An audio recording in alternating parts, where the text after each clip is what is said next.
नमो भगवते वासुदेवाय।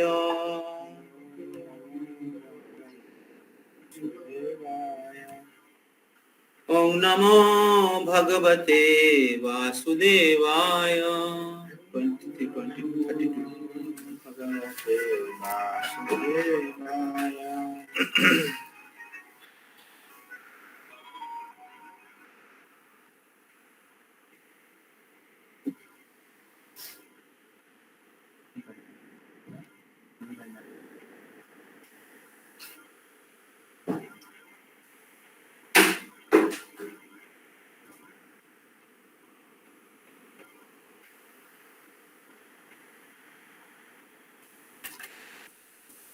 निशम्म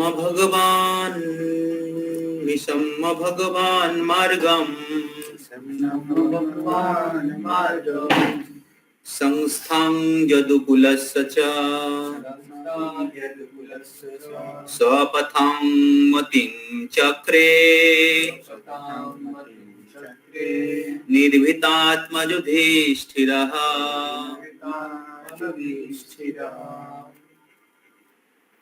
ट्रांसलेशन कोई एक जन पढ़िए।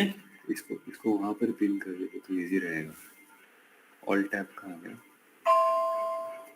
इसको यहीं पर पिन कर दीजिए प्रेजेंटेशन को, तो आप ऐसे एक्सेप्ट भी कर सकते हैं। यस, कौन पढ़ेंगे? एक जन फटाफट पढ़िए अनुवाद।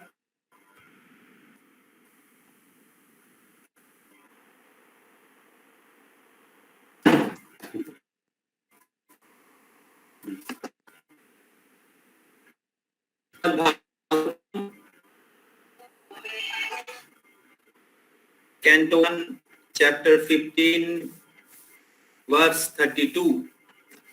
15 अध्याय 32 नंबर श्लोक। हम लोग इसके पहले चर्चा कर रहे थे, तो उधर से हम लोग शुरू किए हैं। ओके, कोई नहीं पढ़ रहा है तो मैं ही पढ़ लेता हूँ। Upon hearing Lord Krishna's returning to his abode, and upon understanding the end of Jadu dynasty's earthly manifestation, Maharaj Yudhishthir decided to go back home, back to Godhead. तो हम लोग श्रीमद् भागवतम के पहला स्कंद की 15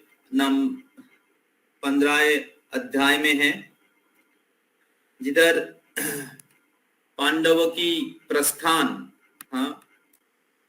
पांडव की प्रस्थान भगवान श्री कृष्ण की अप्रकट लीला करने के बाद पांडवों की प्रस्थान के बारे में चर्चा हो रहा है।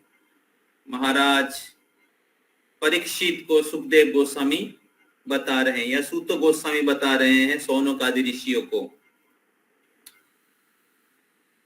तो श्रीमद् भागवतम अमल पुराण है, और जिस भागवतम का श्रवण करने से हमारे हृदय के सारे मल जो हैं, कलमश जो हैं, वो साफ हो जाता है। श्रीमद् भागवतम को एक सेतु के साथ तुलना किया गया है। तो अपार संसार समुद्र सेतुम, ये जो संसार है जिसमें हम सभी लोग हाबुडुबु खा रहे हैं, डूब रहे हैं, और उस समुद्र को पार करने की सेतु है अपार संसार समुद्र सेतुम भजामहम भागवत पुराणम। तो सनातन गोस्वामी कह रहे हैं कि मैं उस श्रीमद् भागवतम की भजना करता हूँ, उस श्रीमद् भागवतम की भजना करता हूँ जो एक संसार रूपी सागर को पार करने की सेतु है। तो सनातन गोस्वामी श्रीमद् भागवतम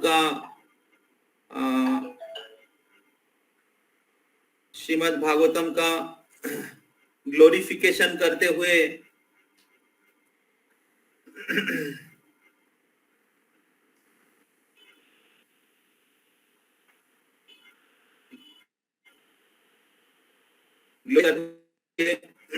बताते हैं, मदेक बंधु मत संगीन मद गुरु मत महाधन मन निस्तारक मद भाग्य मदानंद नमोस्तुते।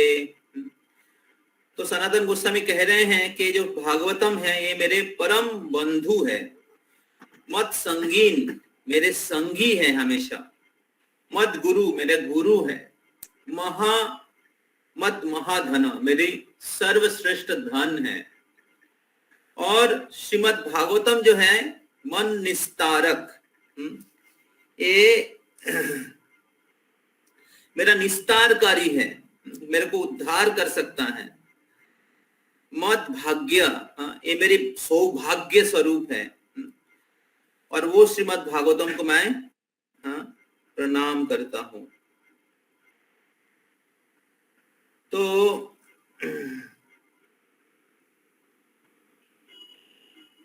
सर्व भागवतो प्राणो श्रीमद् भागवतो प्रभु कलिधस्तो आदित्य कृष्णा परिवर्तित।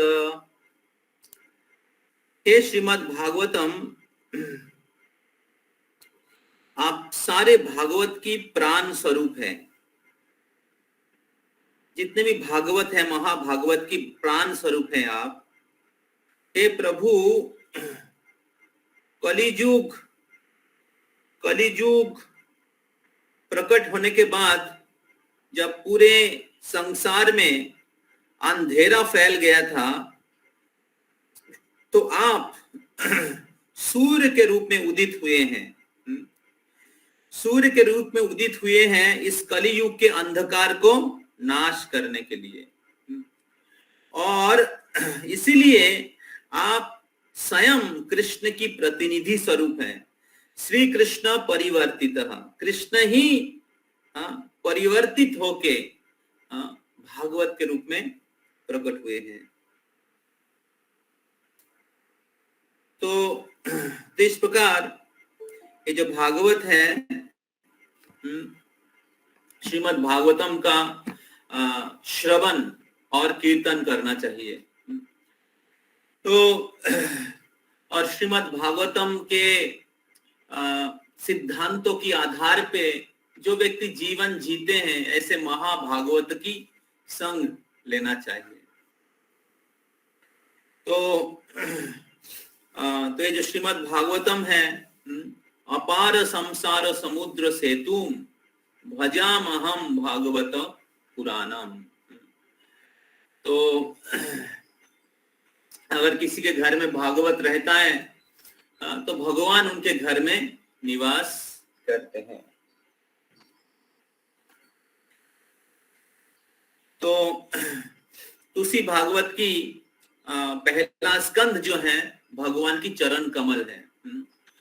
भागवत श्रीमद् भागवतम की एक एक स्कंद जो है भगवान के एक एक अंग है। तो पहला दो जो स्कंद हैं वो भगवान की चरण कमल है। तीसरा और चौथा जो स्कंद है भगवान के जानु देश है। फिर पांचवा स्कंद भगवान के क्या बोलते हैं, कमर। फिर छठा स्कंद भगवान के पेट, बेली। फिर सातवां स्कंद भगवान के वक्षस्थल। आठवां स्कंद भगवान के बाहु जुगल है। नौवां स्कंद भगवान के कंठ। 10वां स्कंद भगवान के हास्योज्जल मुखमंडल है। तो भगवान के smiling face 10th canto of Shrimad Bhagavatam, जो श्री कृष्ण की वृंदावन लीला के बारे में वर्णन होता है। और फिर 11 स्कंद भगवान के ललाट और 12 स्कंद भगवान के क्या बोलते हैं, मुकुट। इस प्रकार श्रीमद् भागवतम भगवान से अभिन्न है। ये पद्म पुराण में वर्णन आता है।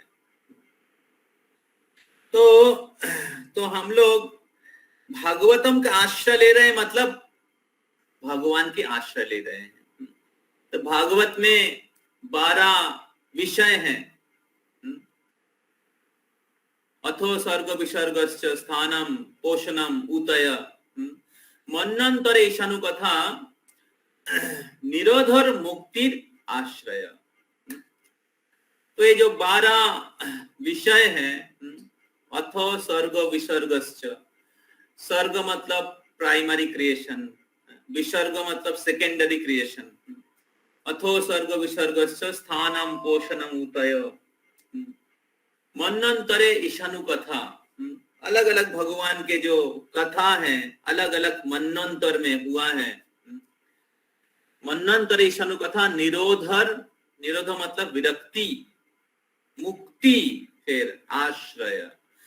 और इस भागवतम के पर्पस है, ultimate goal is to take shelter of that supreme personality of godhead, आश्रय।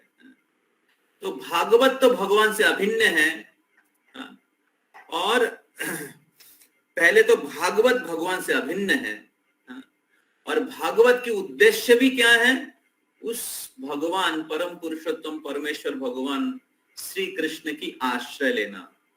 दूसरे शब्दों में अगर आप भागवत की आश्रय लेते हैं तो आप भगवान की आश्रय ले रहे हैं। तो और इस भागवत की आश्रय हम लोग ले सकते हैं भागवतम श्रवण करने के द्वारा, और जो व्यक्ति भागवत हैं, जो लिविंग भागवतम है, भागवताज हैं, उत्तम श्लोको जना, जो ऐसे महान भगवान के भक्तों की आश्रय लेने के द्वारा। और इसलिए भागवतम के अलग अलग स्कंद में भगवान के अलग अलग भक्तों की, महान भक्तों की महिमा का श्रवण करने के सौभाग्य प्राप्त होता है, भगवान के साथ भक्तों की महिमा। तो इस सत्र में हम लोग पांडवों की महिमा का श्रवण कर रहे हैं। तो पिछले अध्याय में हम लोग श्रवण किए हैं कि किस प्रकार भगवान जब द्वारका में प्रवेश किया, तो द्वारकावासी किस प्रकार भगवान को स्वागत किए, और फिर किस प्रकार भगवान श्री कृष्ण इस धराधाम से अप्रकट हुए। तो हम लोग उसके बारे में श्रवण किए, और उसके बाद हम लोग श्रवण कर रहे हैं कि भगवान श्री कृष्ण के अप्रकट होने के बाद अर्जुन द्वारका से हस्तिनापुर लौट के आते हैं, और युधिष्ठिर महाराज पूछते हैं संवाद, और अर्जुन बोल नहीं पाते हैं, उनके कंठ रुद्ध हो जाते हैं कृष्ण की विराह को, कृष्ण को स्मरण करते हुए कृष्ण के विराह में। और बहुत समय रोकने के बाद वो भगवान श्री कृष्ण की, अर्जुन भगवान श्री कृष्ण की, कृष्ण के साथ क्या क्या लीला हुआ है, वो एज इट इज कृष्ण के साथ हर इंटरेक्शन अर्जुन बता रहे हैं, और उनकी आंखों से अश्रुधारा बह रहा है। तो क्योंकि हम लोग बहुत लगभग 2 महीना पहले भागवतम सुने थे, उसके बाद हालांकि वो भी भागवतम ही है, हम लोग जन्माष्टमी, राधाष्टमी, ब्राह्मण द्वादशी और वर्ल्ड हरिनाम होली नेम फेस्टिवल सेलिब्रेट किए हैं, और फिर से हम लोग भागवतम कथा में ज्वाइन कर रहे हैं आज। तो इसलिए मैं थोड़ा सा आप लोगों को रिमाइंडर दे रहा हूं कि हम लोग चर्चा किए हैं। तो अभी कुछ दिन कॉमन क्लासेस होगा, जो वीक के बीच में क्लासेस है कॉमन होगा, फिर आगे जाके फिर से हम लोग रिज्यूम करेंगे। हालांकि पॉजिटिव थिंकर बैच का क्लासेस जो है वो सैटरडे इवनिंग होगा 6 o'clock, अक्षय पू देंगे 3 लाइव्स ऑफ भरत महाराज, और उत्कर्ष बैच का क्लासेस मॉर्निंग में होगा, उसका स्पीकर हम लोग अनाउंस करेंगे, मोस्टली नीतीश पू देंगे। Sunday evening as usual class होगा, उसका टाइमिंग 6:30 हो सकता है, 6:30, तो ये याद रखिएगा। तो अर्जुन तो अंत में हम लोग टूर का अनाउंसमेंट करेंगे, तो सब लोग बने रहेगा 9:15 तक। तो अर्जुन भगवान श्री कृष्ण के सारे महिमा और उनके लीला स्मरण करने के बाद, वर्णन करने के बाद वो भावाभिभूत हो गए। तो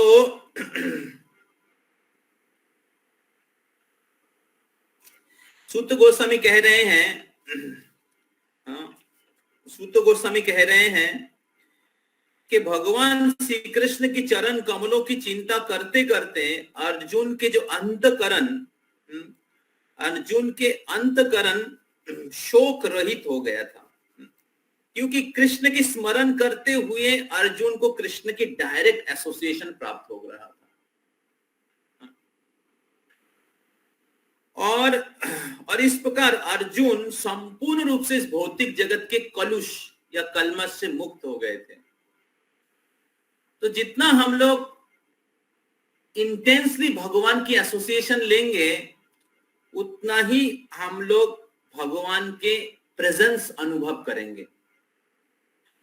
जब हम लोग हरिनाम का जप करते हैं, जितना सिंसियरली विथ आवर हार्ट, हृदय से भगवान के नाम का उच्चारण करते हैं, हरे कृष्णा कृष्णा कृष्णा हरे हरे, हरे राम राम राम हरे हरे। तो जब हम लोग भगवान को पुकारते हैं, हृदय से भगवान की नाम का आश्रय लेते हैं, भगवान की कथा का श्रवण करते हैं, बहुत हृदय के साथ भगवान की सेवा करते हैं, भक्तों की संग लेते हैं, तो भगवान की उपस्थिति का अनुभव होता है। और जितना भगवान की उपस्थिति का अनुभव होता है, उतना ही हम लोग इस भौतिक जगत के जो दुख हैं या भगवान के विरह के दुख से भी हम लोग मुक्त हो जाएंगे। और हमारे अंतःकरण जो है पूर्ण रूप से शुद्ध हो जाएगा। जैसे चैतन्य महाप्रभु ये जो नवविधा भक्ति का जो प्रोसेस दिया है, वो भगवान को स्मरण करने के लिए, भगवान को याद करने के लिए। अगर हम लोग श्रवण करेंगे, कीर्तन करेंगे, तो क्या होगा? स्मरण होगा। श्रवण प्रभावे स्मरण, कीर्तन प्रभावे स्मरण स्वभावे। तो जितना श्रवण करेंगे, जितना कीर्तन करेंगे, उतना ही स्मरण होगा, भगवान को याद होगा।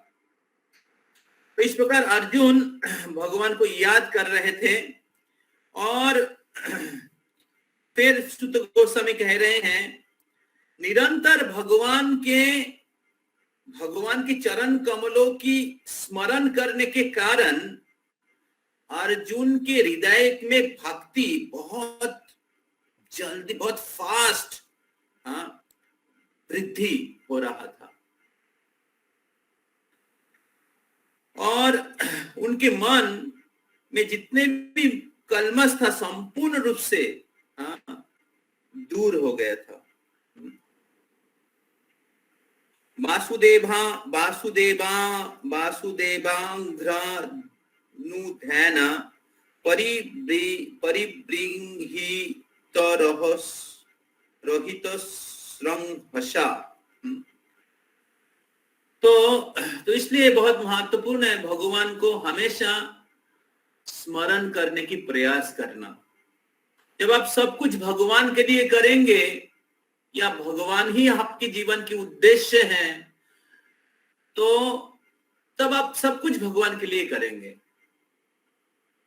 और तब आपको हमेशा भगवान की स्मरण होगा। अगर हमारे जीवन के उद्देश्य भगवान नहीं है, हमारे जीवन के उद्देश्य है मनी, तो फिर आप सब कुछ करते हुए मनी का ही स्मरण करेंगे। लोग जैसे ऑफिस में काम करते हैं, तो ऑफिस में काम करते हुए ऑफिस का बॉस का याद नहीं करते हैं, करते हैं कभी डर के, लेकिन ज्यादातर समय वो ऑफिस उनके पति के या उनके पत्नी के, उनके बच्चे का याद करते, क्योंकि काम कर रहे हैं उनके लिए। या पैसा का ध्यान करते क्योंकि काम कर रहे हैं पैसे के लिए।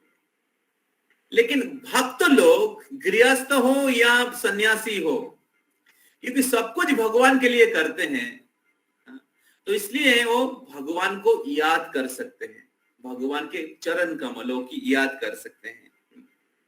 तो इसलिए हमारे हृदय में, मन में कल्मश रहता है।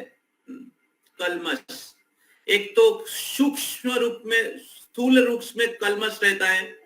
हम लोग गंदगी, हमारे शरीर गंदा रहता है, हमारे घर गंदा रहता है, या हम लोग 4 प्रकार के जो पाप कार्य करते हैं, ये ग्रॉस कॉन्टामिनेशन है। और उसके बाद सूक्ष्म रूप में हमारे मन में, हृदय में कल्मश रहता है, इच्छा में, भगवान से अलग होके भोग करने की जो इच्छा है, काम, क्रोध, लोभ, मोह, ये सारे प्रकार के कल्मश दूर हो जाता है अगर कोई व्यक्ति भगवान के लिए सब कुछ करते हैं, या कोई व्यक्ति भगवान को स्मरण करते हैं, या कोई व्यक्ति भगवान के भक्ति करते हैं। तो विशेष करके भगवान के नाम, भगवान की कथा, ये संपूर्ण रूप से हमारे हृदय को शुद्ध करते हैं। तो अर्जुन भगवान को स्मरण कर रहे थे, और गीतं भगवता ज्ञानम जत्तत् संग्रामम अर्ध्वनि कालम कर्मतो तमोरुध्यम पुनरध्यागमत् प्रभु। और फिर अर्जुन भगवान श्री कृष्ण की जो गीता का उपदेश है, वो याद करने लगे। गीता का जो उपदेश जो उन्होंने श्रवण किया था, उनको याद करने लगे। तो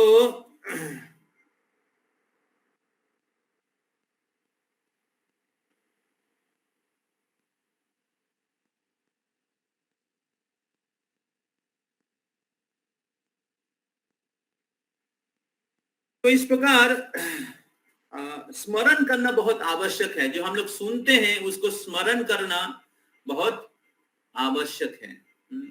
तो जितना हम लोग श्रवण करेंगे उतना हमें याद रहेगा। या जब हम लोग बहुत अटेंटिवली, बहुत श्रद्धा के साथ श्रवण करते हैं, तो तब क्या होता है, हम लोग उसको याद कर पाते हैं। और फिर हम लोग जितना याद कर पाते हैं उतना ही हम लोग भक्ति जीवन में फिक्स्ड अप रहते हैं, भक्ति जीवन में फिक्स्ड अप रहते हैं। इस प्रकार अर्जुन भगवत गीता के उपदेश को याद कर रहे थे, जो कृष्ण उनको बताए थे कुछ ही साल पहले, जब, और कृष्ण के अप्रकट के बाद अर्जुन वो सारे चीज को याद कर रहे थे, उपदेश को। जब गुरु हमारे सामने प्रेजेंट रहते हैं, तो बहुत बार हम लोग कैजुअली लेते हैं। जब भक्तों के संग हमारे जीवन में रहता है, बहुत बार हम लोग कैजुअली लेते हैं। जब गुरु चले जाते हैं हमारे सामने से, या भक्तों के संग नहीं मिल पाता है, तो तब क्या होते, हम लोग भक्ति में वीक हो जाते हैं।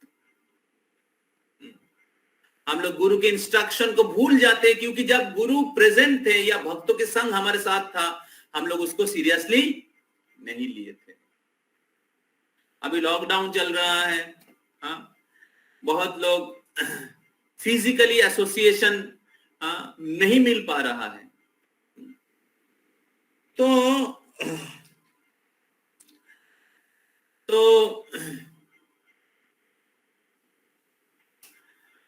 और इसके कारण चलते हुए बहुत लोग स्पिरिचुअली कितने स्ट्रांग हैं, या बहुत, आप अपने आप को विचार कर सकते हैं। तो कुछ लोग ऑनलाइन भी क्लास नहीं आ रहे हैं, कुछ लोग माला जप करना छोड़ दिए हैं।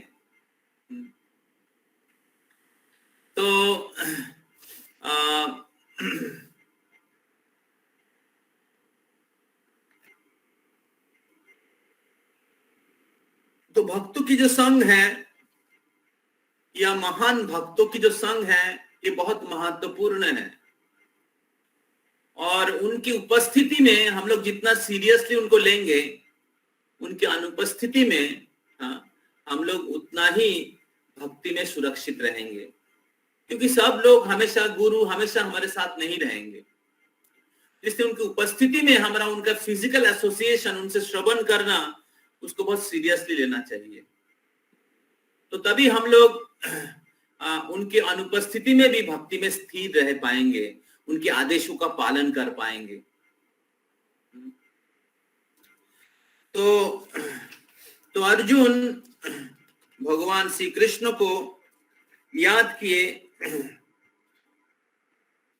जब याद किए और भगवान श्री कृष्ण के आप प्रकट के बारे में युधिष्ठिर महाराज को बताए, तो क्या हुआ? निशम्य भगवान मार्गम संस्थांग यदुकुलस्य च स्वपथांग मतिम चक्रे निर्भीतात्मा युधिष्ठिरः। तो युधिष्ठिर महाराज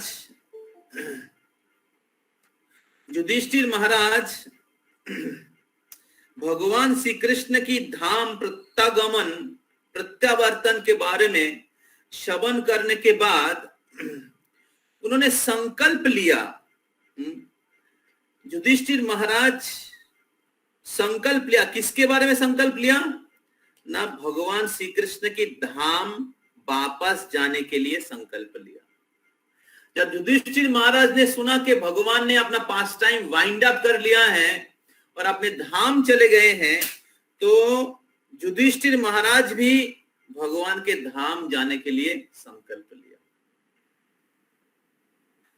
तो इससे सीख सकते हैं कितना युधिष्ठिर महाराज की जो मति कृष्ण के चरणों में स्थिर था। इससे समझ सकते हैं कि युधिष्ठिर महाराज और पांडव लोग आए थे इस धरती में भगवान को सहायता करने के लिए। युधिष्ठिर महाराज पूरे पृथ्वी के राजा थे, पूरे पृथ्वी का शासन कर रहे थे। उनके पास धन ऐश्वर्य, युधिष्ठिर महाराज की तुलना स्वर्ग के इंद्र के साथ दिया जाता है। युधिष्ठिर महाराज के ऐश्वर्य देख के देवता लोग भी ईर्ष्या करते थे, वो भी वासना करते थे। वैसे युधिष्ठिर महाराज जब भगवान अप्रकट हो गए तो वो रहना नहीं चाहे। इससे समझ सकते हैं किस प्रकार युधिष्ठिर महाराज के जो मति या युधिष्ठिर महाराज के अटैचमेंट, आसक्ति उस राज्य में नहीं था, हालांकि कृष्ण की सेवा में था। तो अगर हमारा अटैचमेंट ग्रो करना है कृष्ण के चरणों में, this is first canto. What is first canto represent? Krishna's lotus feet, and Krishna's lotus feet represent, Krishna के लोटस फीट को, लोटस फीट में क्या किया जाता है? सेवा,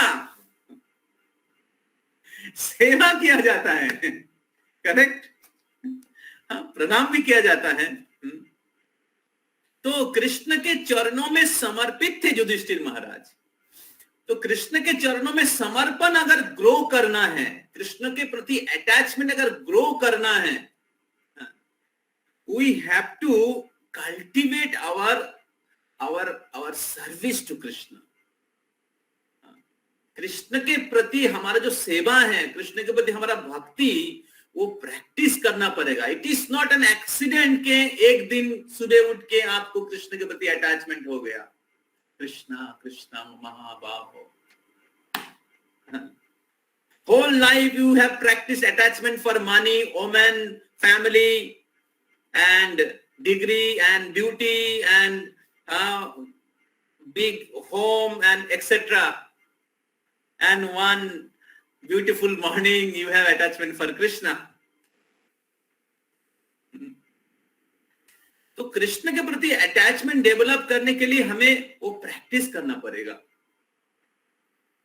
इसलिए मनुष्य जीवन जो है एक अपॉर्चुनिटी है कि कृष्ण के प्रति हमारा जो जो अटैचमेंट है, आसक्ति, जिधर हमारा आसक्ति होगा उधर ही हमारा डेस्टिनेशन होगा।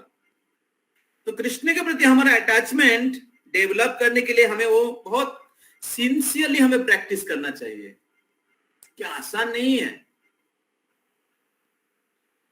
तो युधिष्ठिर महाराज संपूर्ण रूप से कृष्ण के प्रति समर्पित और आसक्त थे, और इसलिए जब कृष्ण चले गए तो युधिष्ठिर महाराज भी भगवान के धाम चले जाने के लिए निर्णय लिया। स्वपथाम मतीर चक्रे निर्भीतात्मा युधिष्ठिर। तो युधिष्ठिर महाराज के जो मति कृष्ण में स्थिर था। तो अगर हमारा मति कृष्ण में स्थिर रखना चाहते हैं तो हमें कृष्ण कथा सुनना चाहिए और भागवतम का अध्ययन करना चाहिए, श्रील प्रभुपाद जी किताबों का पढ़ना चाहिए, और हमें जो फिक्स्ड अप डिवोटी है या स्पिरिचुअल मास्टर है उनका एसोसिएशन लेना चाहिए जो स्थिर हैं।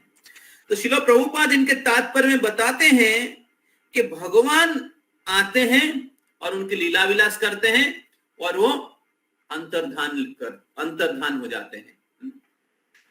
तो और भगवान आते हैं किस लिए?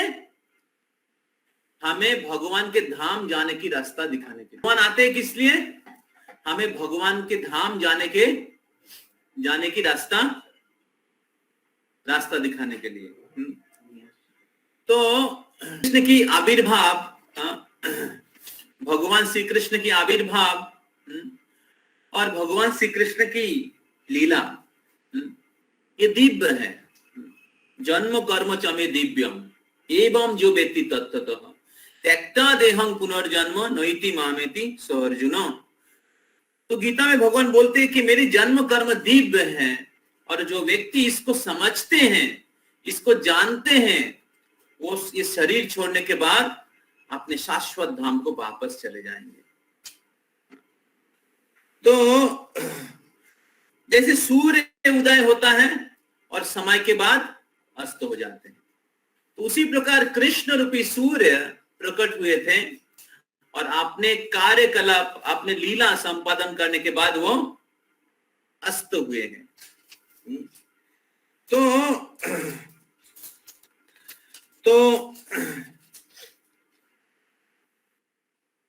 जो व्यक्ति भगवान के आविर्भाव, उनके तिरोभाव, उनके दिव्य लीला, इसके बारे में जानते हैं, समझते हैं, वो भगवान के नित्य वैकुंठ धाम को चले जाते हैं। तो वैकुंठ में या गोलोक वृंदावन में किसी को जन्म मृत्यु नहीं होता है। किसी को जन्म मृत्यु नहीं होता है। तो सब लोग जन्म मृत्यु से रोहित हैं, जन्म मृत्यु के परे हैं। तो इसलिए युधिष्ठिर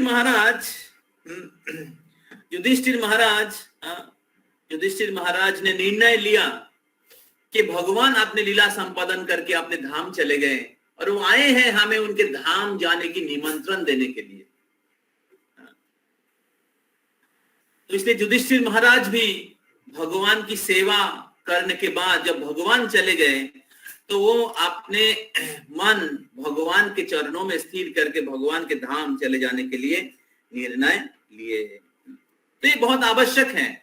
जब हमारा उम्र बढ़ता है, तो हमारा जब उम्र बढ़ता है, या हमेशा उम्र बढ़ता है, केवल ही नहीं, मृत्यु तो कभी भी हो सकता है। तो इसे हमेशा भगवान के धाम वापस जाने की जो लक्ष्य है उसमें स्थिर रहना चाहिए। तो इस दुनिया में लोग घर, परिवार, पैसा, बीवी, बच्चे, पोस्ट, पोजीशन, अलग अलग प्रकार के भौतिक सुख के प्रति आसक्त रहते हैं और उनका उम्र बढ़ जाता है लेकिन फिर भी उनका अटैचमेंट नहीं जाता है।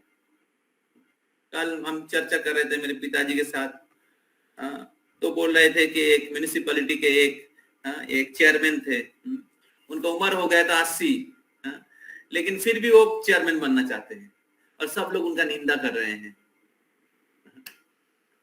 उसी प्रकार हम लोग देखते बड़े बड़े मंत्री होते हैं या कोई व्यक्ति अपना बिजनेस होता है या अपना पैसा होता है, तो अटैचमेंट छोड़ नहीं पाते। उम्र बढ़ जाता है लेकिन अटैचमेंट जाता नहीं है, और मृत्यु का समय आ जाता है और फिर क्या होता है, उसी घर का चूहा बन जाते हैं, कैलाश के जैसा। ये हमारा अटैचमेंट का रिजल्ट है। अटैचमेंट आपको बहुत सुंदर एक गिफ्ट देगा, मैटेरियल अटैचमेंट। तो इसलिए भक्तों को बहुत ही सतर्क रहना चाहिए कि मेरा अटैचमेंट कृष्ण और कृष्ण के भक्तों के प्रति, कृष्ण के नाम के प्रति, कृष्ण की कथा के प्रति, कृष्ण की सेवा के प्रति ग्रो या गुरु के प्रति ग्रो हो रहा है कि नहीं। ये बहुत ही महत्वपूर्ण है।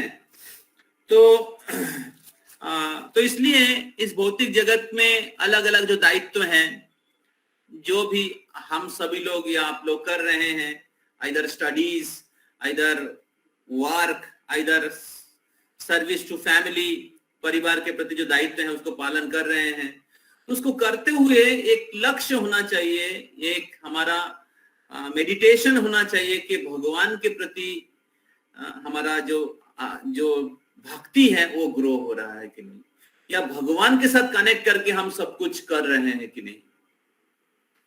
Next verse,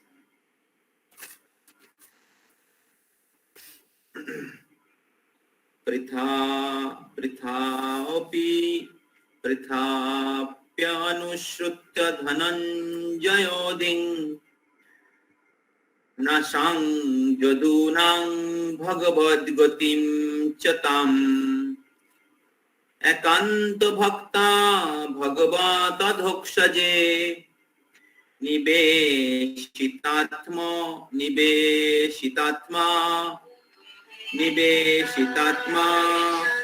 उपरराम संश्रिते। ओके, कोई अनुवाद पढ़िए।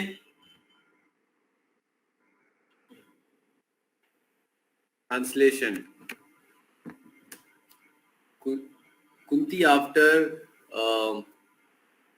overhearing Arjuna's telling of the end of the Yadu dynasty and disappearance of Lord Krishna, engaged in the devotional service of the transcendental personality of Godhead with full attention, and thus gained release from the course of material existence.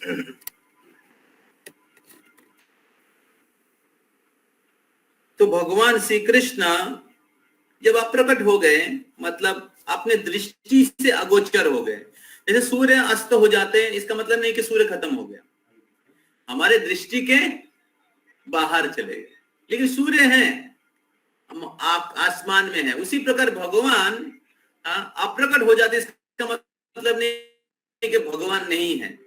भगवान अपने दूसरे ब्रह्मांड में लीला करने के लिए चले गए या अपने धाम चले गए, आते जिधर से आए थे उधर चले गए। उसी प्रकार भगवान श्री कृष्ण अपने धाम चले गए, और ये खबर सुनने के बाद, और जदु वंश की विनाश की खबर सुनने के बाद, अर्जुन के मुख से सुनने के बाद, कुंती महारानी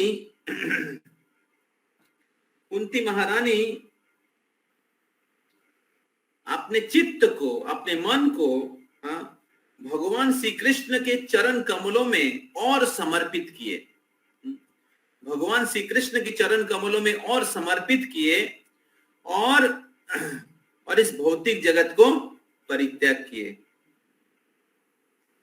तो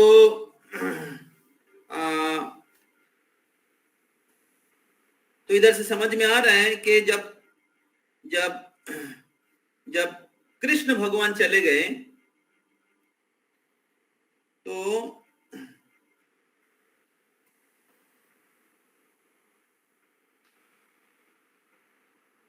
तो कुंती महारानी भी अपना शरीर छोड़ दिए। हाँ, और क्योंकि कुंती महारानी भगवान के महान भक्त थे और हमेशा उनके मन भगवान के चरणों में स्थिर था, और भगवान अप्रकट होने के बाद भी जब अर्जुन के मुख से कुंती महारानी भगवान के बारे में श्रवण किए तो उनके मन कृष्ण के चरण कमल में और समर्पित किए, और समर्पित करके उन्होंने अपना शरीर छोड़ा। श्रील प्रभुपाद तात्पर्य में लिखते हैं कि अगर कोई व्यक्ति बहुत अच्छे से भगवत भक्ति का अनुशीलन करते हैं तो वो ये भौतिक शरीर छोड़ने के बाद निश्चित रूप से भगवत धाम का प्राप्ति करते हैं। तो उसी प्रकार अगर हम लोग हमारा भक्ति अच्छे से करते हैं तो हम लोग भगवत धाम जाने की टिकट प्राप्त कर सकते हैं। अगर हम लोग हमारा 16 माला का जप, 4 नियमों का पालन, भक्तों की संग, श्रील प्रभुपाद हरि कथा का श्रवण, भगवान के प्रसाद, ये जो बेसिक नियम प्रभुपाद जी ने दिया है या चैतन्य महाप्रभु ने दिया है, अगर हम लोग सिंसियरली फॉलो करेंगे तो हमें भगवत धाम जाने की छाड़ पत्र प्राप्त होगा। जैसे अगर आप भारत से अमेरिका जाना चाहते हैं तो अमेरिका जाने के लिए आपको वीजा जरूरत पड़ेगा, नो वीजा नो एंट्री। उसी प्रकार आध्यात्मिक जगत तो और ऊंचा स्थान है और सर्वश्रेष्ठ स्थान है, उधर जाने के लिए भी क्वालिफिकेशन या पास चाहिए, अप्रूवमेंट चाहिए। तो अप्रूवमेंट क्या है? अगर हम लोग एकांतिक रूप से हमारा भक्ति साधना रेगुलर बेसिस में जो हमारा भक्ति है वो अच्छे से मेंटेन करते हैं, इसका अर्थ है कि आप भगवत धाम जाने के लिए सीरियस है। जो भगवत धाम जाने के लिए सीरियस है, जैसे जो अच्छा मार्क्स प्राप्त करने के लिए सीरियस है, डेली पढ़ाई करेंगे। कुछ भक्त लोगों को देखते कि बहुत सिंसियरली स्टडी कर रहे हैं, रेगुलर बेसिस में टाइम वेस्ट नहीं करते क्योंकि वो चाहते कि अच्छा मार्क्स प्राप्त करना, that is very good quality. उसी प्रकार अगर हम लोग भगवत धाम जाना चाहते हैं, भगवान को प्राप्त करना चाहते हैं, तो हमें एकांतिक रूप से हमारा भगवत भक्ति का अनुशीलन करना पड़ेगा, गुरु की आज्ञा को पालन करना पड़ेगा और हमेशा याद रखना पड़ेगा गुरु की आज्ञा क्या है, कृष्ण की एक्सपेक्टेशन क्या है। तो श्रील प्रभुपाद जी विशेष करके 16 माला का जप, 4 नियमों का पालन, हरि कथा सुनना, भक्तों की संग, प्रसाद खाना, तो ये जो हमें आदेश दिया है, और भगवान के सेवा, प्रचार, तो अगर हम लोग इसको अच्छे से बना के रखते हैं श्रद्धा के साथ, तो श्रील प्रभुपाद कह रहे निश्चित रूप से वो भगवान के धाम चले जाएंगे। तो हमें एकांतिक भाव से भगवान की भक्ति करने की प्रयास करना चाहिए। टेक्स्ट 34 जया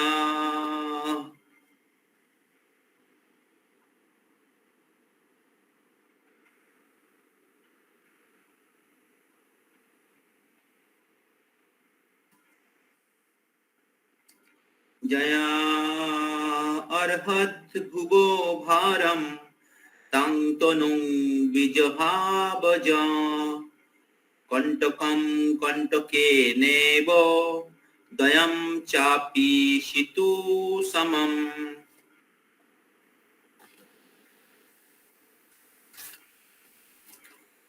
तो अनुवाद,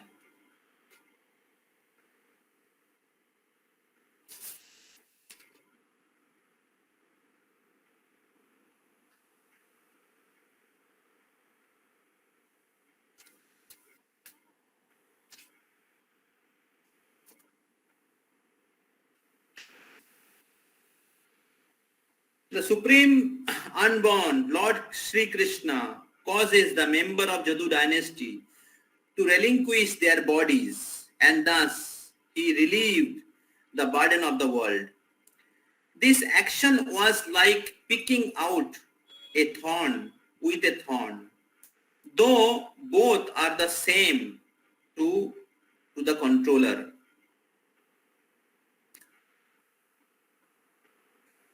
तो इस श्लोक में बताया जा रहा है कि भगवान श्री कृष्ण जो जन्म रोहित है, जो अजन्मा है, वो इस जदु वंश के जितने भी सदस्य हैं यदु वंश के बड़े बड़े राजा हैं, उनके द्वारा ये जो असुर गण है, अलग अलग असुर, इनका पूरे विश्व में फैला हुआ था, उसका वध किए।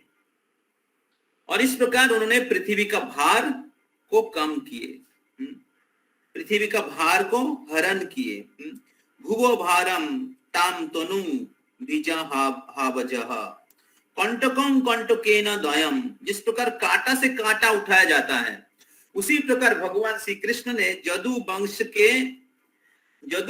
के राजाओं के द्वारा सारे आसुरिक राजाओं का वध किए। और फिर जब सारे आसुरिक राजा का निधन हो गया, पृथ्वी भार मुक्त हो गया, तो तब क्या हुआ ना, भगवान श्री कृष्ण जदु वंश का भी विनाश कर दिए, जदु वंश का भी विनाश कर दिए, और फिर उनको अपने धाम में वापस लेके चले गए। तो जदु वंश के सदस्यों को अपने धाम लेके चले गए। Vishnu Chakravarti Thakur suggested that the rishi like Sonaka and others were hearing Srimad Bhagavatam from Sutta Goswami at Naimisharanya were not happy to hear about the Jadus dying in the madness of intoxication. To give them relief from this mental agony, Sutta Goswami assured them that Lord causes the member of Jadu dynasty to relinquish their bodies, by which they had taken away the burden of the world. The Jadu dynasty to relinquish their bodies, by which they had to take away the burden of the world. The Lord and their eternal associates appear on the earth to help the administrative demigods to eradicate the burden of the world. He therefore called up some of the confidential demigods to appear in the Jadu family to serve him in his great mission. After the mission is fulfilled, the demigods, by the will of the Lord, relinquished their corporeal bodies by fighting among themselves in the mad of intoxication. The demigods are accustomed to drinking the somaras beverage, and therefore the drinking the wine and intoxication are not unknown to them. Sometimes they were put into the trouble of indulging in intoxication. Once the son of Kubera fell in the worth of Narad of being intoxicated, but afterwards they regained their original form by grace of Lord Krishna. We shall find this history in the 10th canto. इस प्रकार भगवान श्री कृष्ण अपने ढंग से अपने लीला करने के द्वारा, विशेष लीला करने के द्वारा, अद्भुत लीला करने के द्वारा भगवान जदुओं को अपने धाम लेके, क्योंकि जदू को कोई मार नहीं सकता, जदू लोग सबसे शक्तिशाली है, तो फिर उन लोग तो भगवान जाने के बाद भी इस दुनिया में रह जाएंगे। तो इसलिए भगवान चाहते कि वो अपने धाम चले जाए, क्योंकि जदू लोग आए थे भगवान के मिशन में सहायता करने के लिए। इसलिए भगवान इस प्रकार आपस में युद्ध कराया और वो लोग एक दूसरे को मार दिए। तो कांटा से कांटा उठाए। लास्ट लोग यथा मत्सद्दी रूपानी धाते यद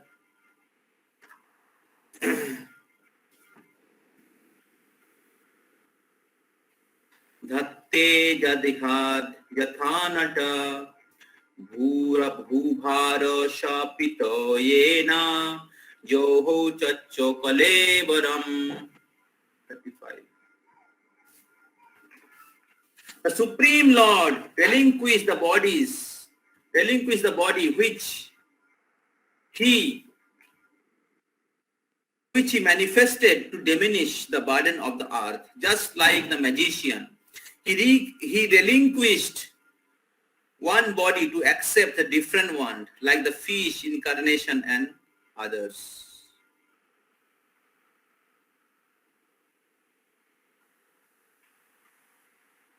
इस प्रकार भगवान श्री कृष्ण प्रकट हुए थे इस धरती पे, इस पृथ्वी में, इस पृथ्वी के भूभार को हरण करने के लिए।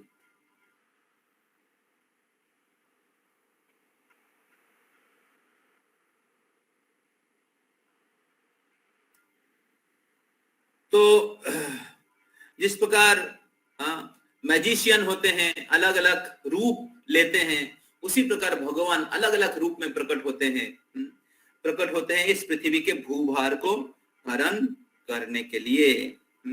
इस प्रकार भगवान मत्स्य अवतार के रूप में प्रकट हुए थे।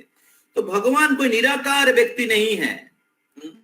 जैसे कोई व्यक्ति भगवान को निराकार शक्ति समझते हैं, तो भगवान कोई निराकार निर्विशेष नहीं है, भगवान साकार है। और वही चीज इस श्लोक में कहा जा रहा है। कुछ लोग भगवान को निराकार मानते हैं। आपके पिता निराकार नहीं है, आपके टीचर निराकार नहीं है, आपके वाइफ, आपके चिल्ड्रन, आपके फ्रेंड्स, आपके कोई भी व्यक्ति निराकार नहीं है। आप भी व्यक्ति हैं, आपके साथ जो लोग रहते हैं वो भी व्यक्ति हैं। तो परम पुरुषोत्तम परमेश्वर भगवान वो कैसे निराकार हो सकते? तो भगवान साकार है और भगवान परम पुरुषोत्तम है। और वो परम पुरुषोत्तम भगवान के श्री चरणों में हमें आत्मसमर्पण करना चाहिए, उनकी आश्रय लेना चाहिए, उनकी भक्ति करना चाहिए और उनकी सेवा करना चाहिए। और यही मनुष्य जीवन की परम सफलता है। तो पांडव लोग इस धरती में रहते हुए भगवान की भक्ति की, भगवान की सेवा किए। और जब भगवान प्रकट हुए तो वो भी इस पृथ्वी से वापस जाने के लिए निर्णय किए, वापस जाने के लिए मन स्थिर किया। यही इस 15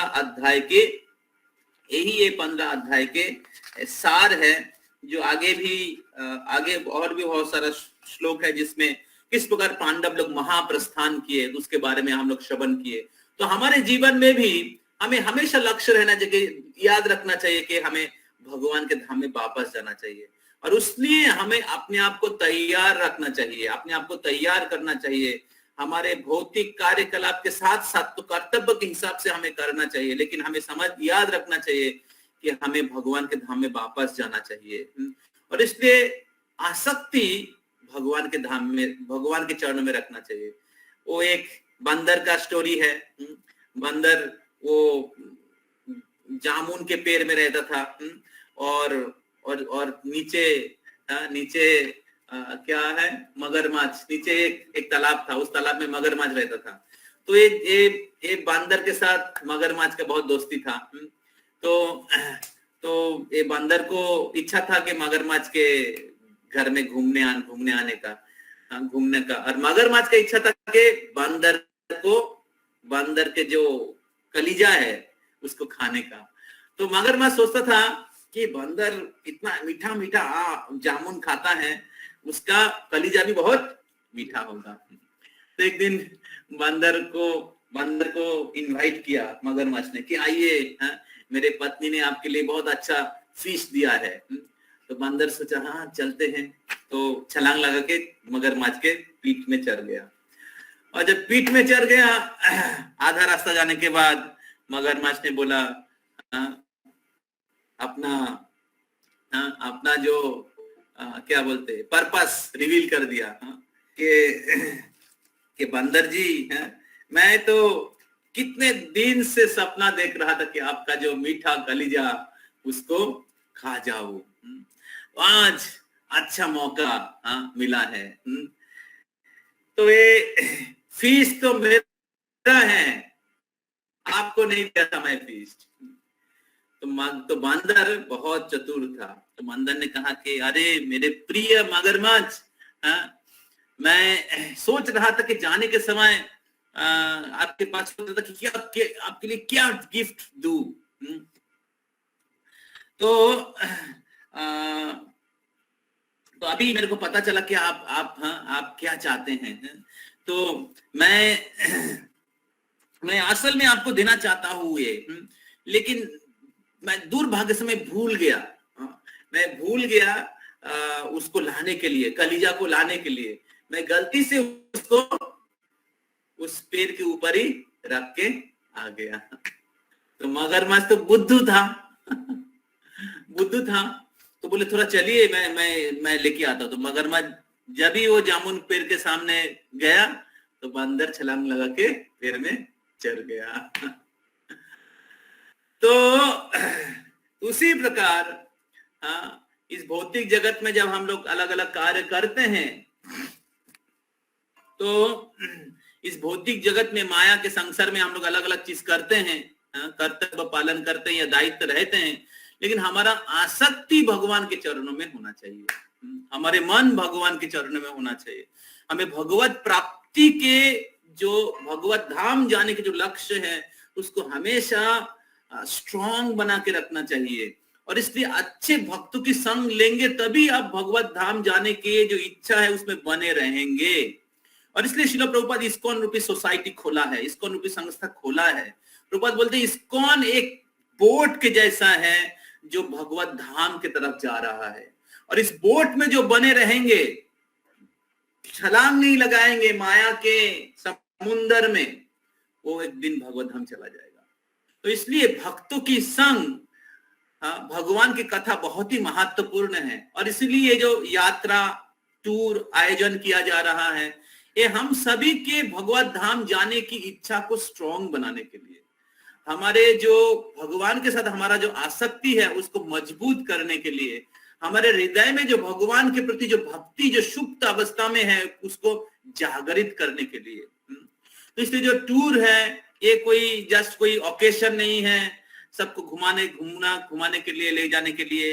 ये कोई एक और एक कैंप नहीं है कि चलो चलो चलो आप नहीं जा रहे हैं, आप नहीं जा रहे हैं, आप नहीं जा रहे हैं, चलो आइए पैसा दे दीजिए, रजिस्ट्रेशन कर दीजिए। कुछ लोग सोच रहे हैं कि हमें इतना क्यों पुश किया जा रहा है।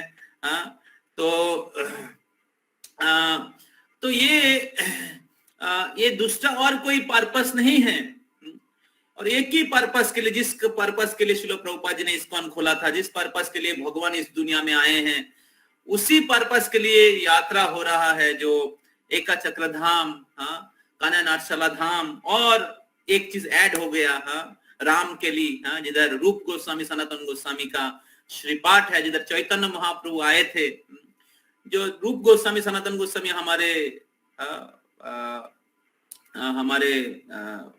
क्या बोलते हैं आचार्य हैं, हम लोग रूपानुग, तो उनके श्रीपाठ जाने की सौभाग्य है। जिस जेल में सनातन गोस्वामी को कैद करके रखा था हुसैन शाह ने, उस जेल में हम लोग जेल दर्शन करेंगे। सनातन गोस्वामी जिधर भजन किए थे, बहुत सुंदर राधा मदन मोहन मंदिर, बहुत सुंदर स्थान है। जिस केली कदम्ब वृक्ष के नीचे चैतन्य महाप्रभु मिले थे रूप सनातन से, तो वही स्थान, और कान्हा नाथशाला बहुत सुंदर जगह है। तो हम लोग उस स्थान में जाएंगे तो इसी उद्देश्य के लिए कि हमारे मन कृष्ण में स्थिर हो और हम लोग याद रखें हमेशा, और उस लक्ष्य में हम लोग अच्छे से उसको सीरियसली प्रैक्टिस करें भगवान के धाम जाने के लिए। और यही शिक्षा पांडव लोग हमें देते हैं। तो अभी टूर का बाकी जो अनाउंसमेंट है तो वे अक्षय प्रभु करेंगे। तो जो भक्त लोग टूर में पार्टिसिपेट कर रहे हैं उन सभी भक्तों से निवेदन है, आपका जो रिमेनिंग लक्ष्मी है, बाकी जो लक्ष्मी है वो 3 तारीख के अंदर पे कर दीजिए। 3 तारीख के अंदर टूर का बाकी लक्ष्मी पे कर दीजिए, क्योंकि हम लोग रूम का, प्रसादम का और बाकी चीजों का हम लोग पेमेंट कर रहे हैं, तो इसलिए हमें पेमेंट करना जरूरी है। अभी भी अगर किसी को जाने का इच्छा है, आपको लास्ट अपॉर्चुनिटी है, कुछ टिकट अभी भी बचा हुआ है ट्रेन में। तो अगर अभी तक 22 लोगों ने नाम रजिस्टर किया है, मैं लेके 23, तो कोई भाग्यवान व्यक्ति अगर इस अपॉर्चुनिटी को लेना चाहते हैं, आपके मन, आपके हृदय कृष्ण में स्थिर रखना चाहते हैं, भगवान के धाम जाने के लिए इस भौतिक जगत का कर्तव्य को पालन करते हुए भी कृष्ण में अगर मन स्थिर रखना चाहते हैं, तो इस टूर में आ जाइए, जरूर आपको बहुत लाभ होगा। श्रील प्रभुपाद जी की कृपा से